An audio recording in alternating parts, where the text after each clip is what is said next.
Assalamualaikum warahmatullahi wabarakatuh.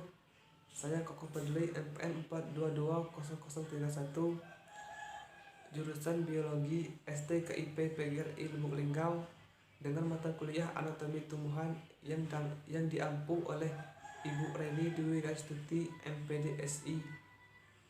Baiklah, di sini saya akan menjelaskan materi tentang struktur bunga, bagian bunga, dan susunannya.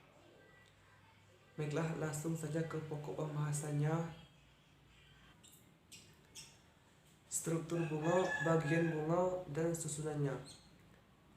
Bunga terdiri dari sejumlah bagian steril dan bagian reproduktif atau fertil yang melekat pada sumbu, yakni dasar bunga atau reseptakulum. Bagian sumbu yang merupakan ruas batang yang diakhiri oleh bunga dinamakan tangkai bunga atau pedicel. Bagian steril dari bunga terdiri dari sejumlah helai daun kelopak dinamakan sepal dan sejumlah helai daun mahkota dinamakan petal. Keseluruhan dari sepal dinamakan kaliks dan keseluruhan dari petal dinamakan corolla. Kaliks dan corolla bersama-sama disebut perhiasan bunga atau perian. Jika perian tidak terbagi menjadi kaliks dan corolla, maka setiap helainya disebut tepal. Bagian reproduksi adalah benang sari atau stamen mikrosporofil dan daun buah atau karpet megasporofil. Keseluruhan dari stamen adalah andresium dan keseluruhan dari karpel adalah ginesium. Pada umumnya bunga terdiri dari sejumlah bagian bunga, yakni kaliks, corolla, andresium, dan ginesium.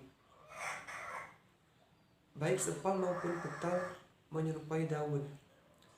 Pada penampang melintang, kedua bagian dari bunga itu terdiri dari lapisan sel epidermis, sel adaksial dan abaksial yang dibatasi oleh 3 atau 4 atau bahkan kadang-kadang hingga 10 lapisan sel isogeometris yang tidak terdiferensiasi oleh sel memanjang.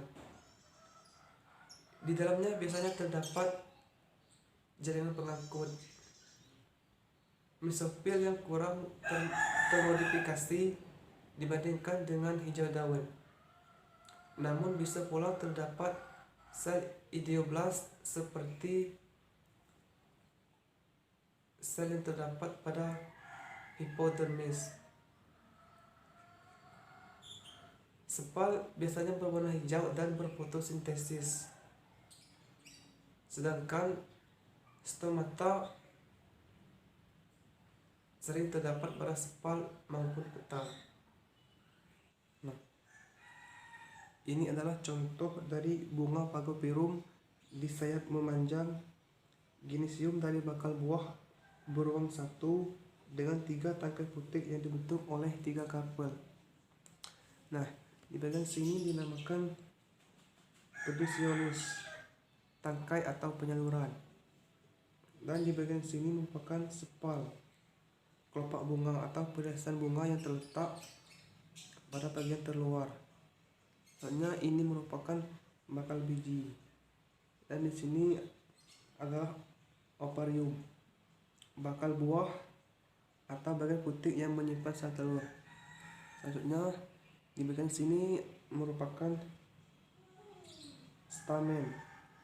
Benang sari adalah alat reproduksi jantan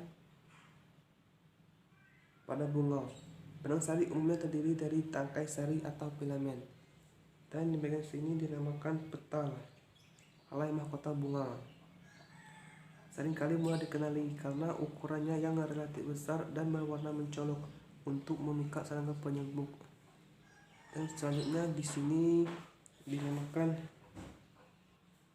stilus, bagian karpel memanjang ke atas. Dan yang terakhir ini adalah stigma, kepala putik, bagian pucuk yang berada di ujung putik. Bagian putik membantu proses penyerbukan dan reproduksi bunga. benang sari. Kebanyakan angiospermae memiliki kepala sari yang tetraspongiat dengan 2 ruang sari atau loculus dalam setiap cuping kepala sari, sehingga sejumlah keseluruhannya 4 pada sejumlah tumbuhan yang anteranya matang. Namun sebelum anteranya memecah, batas antara pasangan loculus di setiap cuping rusak sehingga antera tetraspongiat hanya menunjukkan 2 loculus. Serbuk sari. Hasil mikrosporgenesis adalah mikrospora atau butir serbuk sari. Butir tersebut berupa tubuh yang bersimetri radial atau bilateral, dan pada dindingnya terdapat bagian yang kurang kuat yang disebut aparatur.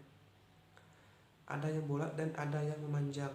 Waktu serbuk sari berkecambah, tabung polen akan muncul melalui aparatur. Meskipun ada pula serbuk sari yang berupa aparatur. Karpel. Karpel pada bunga bisa ditemukan 1 helai karpel atau lebih. Jika terdapat 2 karpel atau lebih, maka karpel dapat lepas satu dari yang lain, atau karpel berdekatan dengan cara yang bermacam-macam, atau ginesium syncarp seperti pada tomat dan pepaya. Ginesium berkarpel tinggal digolongkan jenis apokarp. Tangkai dan kepala putik. Tangkai dan kepala putik merupakan bagian karpel yang memanjang ke atas, ke arah distal. Pada Ginesium syncarp, tangkai putik berasal dari semua karpel yang dapat bersatu atau tetap berpisah. Stilus dapat berongga atau padat pada kebanyakan angiospermae. Stilusnya padat dan jaringan di tengah berpartisipasi menjadi jaringan transmisi yang memasuk zat hara bagi tabung sari yang tumbuh melaluinya. Ujung distal tangkai putik termodifikasi sehingga menghasilkan lingkaran yang baik bagi pengecambahan butir sari. Stigma yang siap menerima butir sari dapat menghasilkan sekret dalam jumlah besar dan disebut stigma besar. Stigma basah yang tidak atau kurang menghasilkan sekret menjadi stigma kering. Baiklah, itulah yang dapat saya sampaikan. Jika terdapat banyak kesalahan, saya mohon maaf. Kepada Allah saya mohon ampun. Saya akhiri. Wabillahi taufiq wal hidayah. Wassalamualaikum warahmatullahi wabarakatuh.